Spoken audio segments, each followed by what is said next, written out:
Hi. Hello. నమస్తే. Vanakkam. Welcome to my channel. నేను మీ సౌజన్య. ఈరోజు మనం చేపల పులుసుకి ఏమాత్రం తీసుకొని అరటికాయ పులుసు ఎలా రెడీ చేసుకోవాలో అయితే చూద్దాం.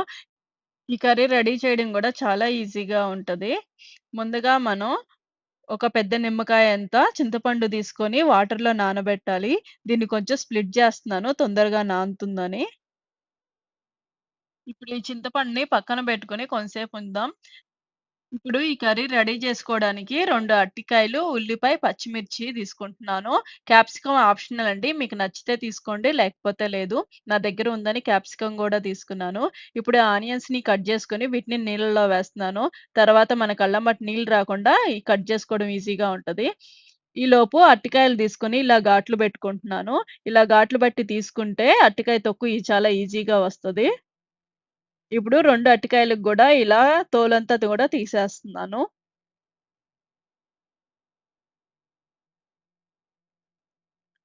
ఇప్పుడు ఈ అరటికాయలు తీసుకొని వీటిని మనం చేపల ముక్కల్లాగా షేప్‌లో కట్ జేసుకోవాలి. మరీ సన్నగా కట్ జేసుకోకండండి.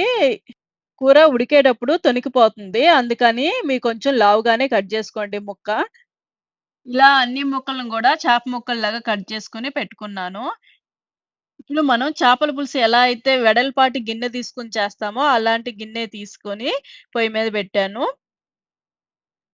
ఇప్పుడు ఆయిల్ వేసి, ఆవాలు, జీలకర్ర వేసి, ఆనియన్స్ గూడా వేసి ఫ్రై చేస్తున్నాను. ఇప్పుడు దీనిలోకి రుచికి సరిపడా సాల్టు, పసుపు గూడా వేసి కొంసేపయితే ఫ్రై చేస్తున్నాను. ఈ ఆనియన్స్ మంచి గోల్డెన్ బ్రౌన్ కలర్ వచ్చే వరకు గూడా ఫ్రై అవ్వాలి. అప్పుడే కూరలోకి గ్రేవీ చాలా చిక్కగా వస్తుంది. ఇప్పుడు ఇలా కట్ జేసి పెట్టుకున్న అరటికాయ ముక్కలు గూడా వేసి ఒక హాఫ్ మినిటే ఫ్రై చేస్తున్నాను. ఎక్కువ సేపు ఫ్రై చేయకండండి. అడుగంటిపోతాయి అరటికాయ ముక్కలు. ఇప్పుడు ఈ ముక్కల్లోకి ముందుగా నానబెట్టుకున్న చింతపండు పులుసయితే వేస్తున్నాను. ఈ పులుసు ఇలా వేసిన తర్వాత ఇంకొక హాఫ్ లీటర్ వాటర్ గూడా నేను తీసుకుంటున్నాను. వాటర్ ఎక్కువవుతాయని ఏమనుకోకండండి. అరటికాయ ముక్కలు ఉడకడానికి గూడా చాలా టైం పట్టిద్ది. ప్లస్ వాటర్ గూడా పడతాయి. అందుకని వీటిని ఇలా వేసి నేను ఇంకొంచెంసేపు మీడియం ఫ్లేమ్‌లో పెట్టి ఉడికించుకుంటున్నాను. ఇలా ముక్కలన్నీ ఉడికి నీళ్లు తెర్లుతున్నప్పుడే ఈ పచ్చిమిర్చి యాడ్ చేస్తున్నాను. ఈ స్టేజ్‌లోనే నేను కారం గూడా వేస్తున్నాను. ఈ టైంలోనే నేను జింజర్ గార్లిక్ పేస్ట్ గూడా వేస్తున్నాను. ఆ తర్వాత కూర టేస్ట్ కోసం సంబార్ అని యూజ్ చేస్తాం గదా! ఆ పౌడర్ నేను 2 టీ స్పూన్స్ అయితే వేస్తున్నాను. ఒక స్పూన్ గరం మషాలా వేశాను. ఈ సంబార్ పౌడర్ లేని వాళ్ళు కొరియాండర్ పౌడర్ గాని, లేకపోతే జీరా పౌడర్ 2 మిక్స్ చేసి వేసుకోండి.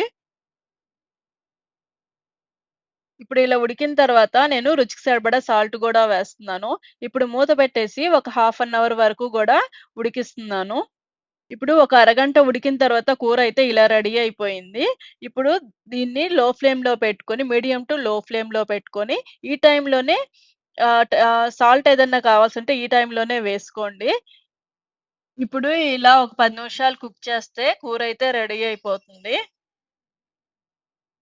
చూసారు గదా! ఎంతో కలర్‌ఫుల్‌గా చాలా టేస్టీగా ఉంటది ఈ కర్రీ.